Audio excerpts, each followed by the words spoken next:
ओम शांति। 13/4/2025 प्रातः मुरली ओम शांति अव्यक्त बाप दादा, जिसकी रिवाइज डेट है 31/12/2004 मधुबन। बाबा के मधुर महावाक्य।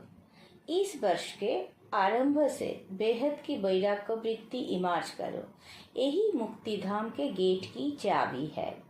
आज नवयुग रास्ता बाप दादा अपने बच्चों से नववर्ष मनाने के लिए, परमात्म मिलन मनाने के लिए बच्चों के स्नेहों में अपने दूर देश से साकार वतन में मिलन मनाने आए हैं। दुनिया में तो नववर्ष की मुबारक 1-2 को देते हैं, लेकिन बाप दादा अब बच्चों को नवयुग और नववर्ष की दोनों की मुबारक दे रहे हैं। नया वर्ष तो एक दिन मनाने का है, नवयुग तो आप संगम पर सदा मनाते रहते। आप सभी भी परमात्म प्यार की आकर्षण में खींचते हुए यहाँ पहुँच गए हो, लेकिन सबसे दूर देश से आने वाला कौन? डबल विदेशी। वो तो फिर भी इस साकार देश में ही है, लेकिन बाप दादा दूर देशी कितना दूर से आए हैं, हिसाब निकल सकते हैं कितने माइल से आए हैं? तो दूर देशी बाप दादा चारों ओर के बच्चों को, चाहे सामने डायमंड हॉल में बैठे हैं, चाहे मधुबन में बैठे हैं, चाहे ज्ञान सरोवर में बैठे हैं, गैलरी में बैठे हैं, आप सबके साथ जो दूर बैठे देश विदेश में बाप दादा से मिलन मना रहे हैं, बाप दादा देख रहे हैं सभी कितने प्यार से दूर से देख भी रहे हैं, सुन भी रहे हैं। तो चारों ओर के बच्चों को नवयुग और नए वर्ष की पदम गुना मुबारक हो, मुबारक हो, मुबारक हो। बच्चों को तो नवयुग नैनों के सामने है ना, बस आज संगम पर है, कल अपने नवयुग में राज्य अधिकारी बन राज्य करेंगे। इतना नजदीक अनुभव हो रहा है। आज और काल की ही तो बात है, काल था कल फिर से होना है। अपने नवयुग की गोल्डन युग की गोल्डन ड्रेस सामने दिखाई दे रही है, कितनी सुंदर है, स्पष्ट दिखाई दे रही है ना। आज साधारण ड्रेस में है और कल नवयुग की सुंदर ड्रेस में चमकते हुए दिखाई देंगे। नववर्ष में तो एक दिन के लिए 1-2 को गिफ्ट देते हैं, लेकिन नवयुग रचता बाप दादा ने आप सबको गोल्डन वर्ल्ड की सौगात दी है, जो अनेक जन्म चलने वाली है। विनाशी सौगात नहीं है, अविनाशी सौगात बाप ने अब बच्चों को दे दी है। याद है ना? भूल तो नहीं गए हो ना? सेकंड में आ जा सकते हो, अभी अभी संगम पर, अभी अभी अपनी गोल्डन दुनिया में पहुंच जाते हो कि देरी लगती है? अपना राज्य स्मृति में आ जाता है ना। आज के दिन को विदाई का दिन कहा जाता है और 12 बजे के बाद बधाई का दिन कहा जाएगा। तो विदाई के दिन, वर्षों की विदाई के साथ साथ आप सबने वर्षों के साथ और किसको विदाई दी? चेक किया? सदा के लिए विदाई दी व थोड़े समय के लिए विदाई दी। बाप दादा ने पहले भी कहा है कि समय की रफ्तार तीव्र गति से जा रही है, तो सारे वर्षों की रिजल्ट में चेक किया कि क्या मेरे पुरुषार्थ की रफ्तार तीव्र रही या कब कैसे रही। दुनिया की हालतों को देखते हुए अब अपने विशेष 2 स्वरूपों को इमार्ज करो। वो 2 स्वरूप है, एक सर्वप्रति रहमदिल और कल्याणकारी, और दूसरा हर आत्मा के प्रति सदा दाता के बच्चे मास्टर दाता। विश्व की आत्माएं बिल्कुल शक्तिहीन, दुखी, अशांत चिल्ला रही है, बाप के आगे, आप पूज्य आत्माओं के आगे पुकार रही है। कुछ घड़ियों के लिए भी सुख दे दो, शांति दे दो, खुशी दे दो, हिम्मत दे दो। बाप तो बच्चों के दुख परेशानी को देख नहीं सकते, सुन नहीं सकते। क्या आप सभी पूज्य आत्माओं को रहम नहीं आता? मांग रहे हैं दो दो दो, तो दाता के बच्चे कुछ अंजलि तो दे दो।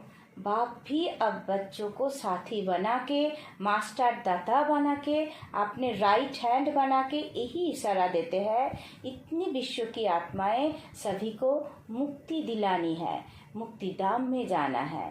तो हे दाता के बच्चे, अपने श्रेष्ठ संकल्पों द्वारा, मनसा शक्ति द्वारा, चाहे वाणी द्वारा, चाहे संबंध संपर्क द्वारा, चाहे शुभ भावना शुभ कामना द्वारा, चाहे वाइब्रेशन वायुमंडल द्वारा, किसी भी युक्ति से मुक्ति दिलाओ। चिल्ला रहे हैं मुक्ति दो। बाप दादा अपने राइट हैंड्स को कहते हैं रहम करो। अभी तक हिसाब निकालो, चाहे मेघा प्रोग्राम किया है, चाहे कॉन्फ्रेंस की है, चाहे भारत में या विदेश में सेंटर्स भी खोले हैं, लेकिन टोटल विश्व के आत्माओं की संख्या के हिसाब से कितनी परसेंटेज में आत्माओं को मुक्ति का रास्ता बताया है। सिर्फ भारत कल्याणकारी हो या विदेश में जो भी 5 खंड है, तो जहाँ जहाँ सेवा केंद्र खोले हैं वहाँ के कल्याणकारी हो व विश्व कल्याणकारी हो, विश्व का कल्याण करने के लिए हर एक बच्चे को बाप का हैंड, राइट हैंड बनना है। किसी को भी कुछ दिया जाता है तो किससे दिया जाता है? हाथों से दिया जाता है ना। तो बाप दादा के आप हैंड्स हो ना, हाथ हो ना, तो बाप दादा राइट हैंड से पूछते हैं कितनी % का कल्याण किया है, कितनी % का किया है, सुनाओ, हिसाब निकालो। पांडव हिसाब करने में होशियार है ना, इसीलिए बाप दादा कहते हैं आप 100 पुरुषार्थ और सेवा के भिन्न भिन्न विधियों द्वारा पुरुषार्थ तीव्र करो। 100 की स्थिति में भी 4 बातें विशेष चेक करो, इसको कहेंगे तीव्र पुरुषार्थ। एक बात, पहले ये चेक करो कि निमित्त भाव है। कोई भी रॉयल रूप का मैंपन तो नहीं है, मेरापन तो नहीं है। साधारण लोगों का मैं और मेरा भी साधारण है, मोटा है, लेकिन ब्राह्मण जीवन का मेरा और मैंपन सूक्ष्म और रॉयल है। उसकी भाषा मालूम है क्या है? ये तो होता ही है, ये तो चलता ही है, ये तो होना ही है, चल रहे हैं, देख रहे हैं। तो एक निमित्त भाव, हर बात में निमित्त है, चाहे सेवा में, चाहे स्थिति में, चाहे संबंध संपर्क में, चेहरा और चलन निमित्त भाव का हो। और उसकी दूसरी विशेषता होगी निर्माण भावना। निमित्त और निर्माण भाव से निर्माण करना। तो 3 बातें सुनी, निमित्त, निर्माण और निर्माण, और चौथी बात है निर्वाण। जब चाहे निर्वाण धाम में पहुंच जाए, निर्वाण स्थिति में स्थित हो जाए, क्योंकि स्वयं निर्वाण स्थिति में होंगे तब दूसरों को निर्वाण धाम में पहुंचा सकेंगे। अभी सभी मुक्ति चाहते हैं, छुड़ाओ छुड़ाओ चिल्ला रहे हैं। तो ये 4 बातें अच्छी % में प्रैक्टिकल जीवन में होना, अर्थात तीव्र पुरुषार्थी। तब बाप दादा कहेंगे वाह वाह बच्चे वाह। आप भी कहेंगे वाह बाबा, वाह वाह ड्रामा, वाह वाह पुरुषार्थ, वाह। लेकिन पता है अभी क्या करते हो? पता है, कभी वाह कहते हो, कभी हाय। क्यों कहते हो? वाह के बजाय हाय, और हाय हो जाता है हाय। तो हाय नहीं, वाह। आपको भी क्या अच्छा लगता है?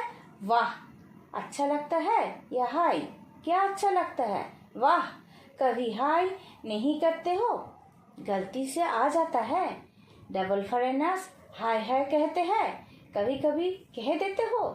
जो डबल फॉरेनर्स कभी भी हाय नहीं कहते वो हाथ उठाओ, बहुत थोड़े हैं। अच्छा, भारतवासी जो वाह वाह के बजाय क्यों क्या कहते हैं वो हाथ उठाओ। क्यों क्या कहते हो? किसने छुट्टी दी है आपको? संस्कारों ने, पुराने संस्कारों ने आपको हाय की छुट्टी दे दी है। और बाप कहते हैं वाह वाह कहो, हाय हाय नहीं। तो अभी नए वर्ष में क्या करेंगे? वाह वाह करेंगे। या कभी कभी हाय करने की छुट्टी दे दी। हाय अच्छा नहीं है, जैसे वाई पेट में गैस हो जाती है ना तो खराब हो जाता है ना, तो हाई वाई है, ये नहीं करो। वाह वाह कितना अच्छा लगता है, हाँ बोलो वाह वाह वाह। अच्छा, तो दूर देश में सुन रहे हैं, देख रहे हैं, भारत में भी विदेश में भी उन बच्चों से भी पूछते हैं वाह वाह करते हो या हाय हाय करते हो। अभी विदाई का दिन है ना, आज वर्ष के विदाई का लास्ट डे है, तो सभी संकल्प करो, हाय नहीं कहेंगे, सोचेंगे भी नहीं, क्वेश्चन मार्क नहीं, आश्चर्य की मात्रा नहीं, बिंदी। क्वेश्चन मार्क लिखो कितना टेढ़ा है और बिंदी कितनी सहज है, बस नैनो में बाप बिंदु को समा दो। जैसे नैनो में देखने की बिंदी समाई हुई है ना, ऐसे ही सदा नैनो में बिंदु बाप को समा लो। समाने आता है या फिट नहीं होती है, नीचे ऊपर हो जाती है, तो क्या करेंगे? विदाई किसको देंगे? हाय को? कभी भी आश्चर्य की निशानी भी नहीं आवे। ये कैसे? ये भी होता है क्या? होना तो नहीं चाहिए। क्यों होता है? क्वेश्चन मार्क नहीं, आश्चर्य की मात्रा भी नहीं, बस बाप और मैं। कोई बच्चे कहते हैं ये तो चलता ही है ना। बाप दादा को बहुत रमणीक बातें रू रिहान में कहते हैं, सामने तो कह नहीं सकते हैं ना, तो रू रिहान में सब कुछ कह देते हैं। अच्छा, कुछ भी चलता है, लेकिन आपको चलना नहीं है, आपको उड़ना है, तो चलने की बातें क्यों देखते हो? उड़ो और उड़ाओ। शुभ भावना, शुभ कामना ऐसे शक्तिशाली है जो बीच में सिर्फ हाय नहीं आवे, सिवाय शुभ भावना शुभ कामना के, तो इतनी पावरफुल है जो किसी अशुभ भावना वाले को भी शुभ भावना में बदल सकते हो। सेकंड नंबर, अगर बदल नहीं सकते हो तो भी आपकी शुभ भावना शुभ कामना अविनाशी है, कभी कभी वाली नहीं, अविनाशी है, तो आपके ऊपर अशुभ भावना का प्रभाव नहीं पड़ सकता है। क्वेश्चन में चले जाते हो, ये क्यों हो रहा है, ये कब तक चलेगा, कैसे चलेगा, इससे शुभ भावना की शक्ति कम हो जाती है। नहीं तो शुभ भावना शुभ कामना इस संकल्प शक्ति में बहुत शक्ति है। देखो, आप सभी आए बाप दादा के पास, पहला दिन याद करो बाप दादा ने क्या किया। चाहे पतित आए, चाहे पापी आए, चाहे साधारण आए, भिन्न भिन्न वृत्ति वाले, भिन्न भिन्न भावना वाले आए, बाप दादा ने क्या किया? शुभ भावना रखी ना, मेरे हो, मास्टर सर्वशक्तिवान हो, दिल तख्त नशीन हो, ये शुभ भावना रखी ना, शुभ कामना रखी ना, उससे ही तो बाप के बन गए ना। बाप ने कहा क्या कि हे पापी क्यों आए हो? शुभ भावना रखी, मेरे बच्चे, मास्टर सर्वशक्तिवान बच्चे। जब बाप ने आप सबके ऊपर शुभ भावना रखी, शुभ कामना रखी, तो आपके दिल ने क्या कहा? मेरा बाबा। बाप ने क्या कहा? मेरे बच्चे। ऐसे ही अगर शुभ भावना शुभ कामना रखेंगे तो क्या दिखाई देगा? मेरा कल पहले वाला मीठा भाई, मेरी सिकी लधी बहन, परिवर्तन हो जाएगा। तो इस वर्ष में कुछ करके दिखाना, सिर्फ हाथ नहीं उठाना। हाथ उठाना बहुत सहज है, मन का हाथ उठाना, क्योंकि बहुत रहा हुआ है। बाप दादा तो नजर करते हैं, विश्व की आत्माओं के ऊपर तो बहुत तरस पड़ता है। अब प्रकृति भी तंग हो गई है, प्रकृति खुद तंग हो गई है, तो क्या करे? आत्माओं को तंग कर रही है, और बाप बच्चों को देख के तरस में आ जाते हैं। आप सबको तरस नहीं आता, सिर्फ खबर सुनकर चुप हो जाते हो, बस इतनी आत्माएं चली गई। वो आत्माएं संदेश से तो वंचित रह गए। अभी तो दाता बनो, रहम दिल बनो। ये तब होगा, रहम तब आएगा जब इस वर्ष के आरंभ से आपने में बेहद की वैराग्य वृत्ति इमार्ज करो। बेहद की वैराग्य वृत्ति, ये देहों की देहोभान की स्थिति, ये भी बेहद के वैराग्य की कमी है। छोटी छोटी हाथ की बातें स्थिति को डगमग करती है, कारण बेहद की वैराग्य वृत्ति कम है, लगाव है। वैराग्य नहीं है, लगाव है। जब बिल्कुल बेहद के वैराग्य बन जाएंगे, वृत्ति में भी वैरागी, दृष्टि में भी बेहद के वैरागी, संबंध संपर्क में, सेवा में, सब में बेहद के वैरागी, तभी मुक्तिधाम का दरवाजा खुलेगा। अभी तो जो आत्माएं शरीर छोड़कर जा रही है, फिर जन्म लेंगी, फिर दुखी होंगी। आप मुक्तिधाम का गेट खोलने के निमित्त तो आप हो ना, ब्रह्मा बाप के साथी हो ना। तो बेहद की वैराग्य वृत्ति है गेट खोलने की चाबी। अभी चाबी नहीं लगी है, चाबी तैयार ही नहीं की है। ब्रह्मा बाप भी इंतजार कर रहा है, एडवांस पार्टी भी इंतजार कर रही है, प्रकृति भी इंतजार कर रही है। तंग हो गई है बहुत, माया भी अपने दिन गिनती कर रही है। अभी बोलो, हे मास्टर सर्वशक्तिवान, बोलो क्या करना है।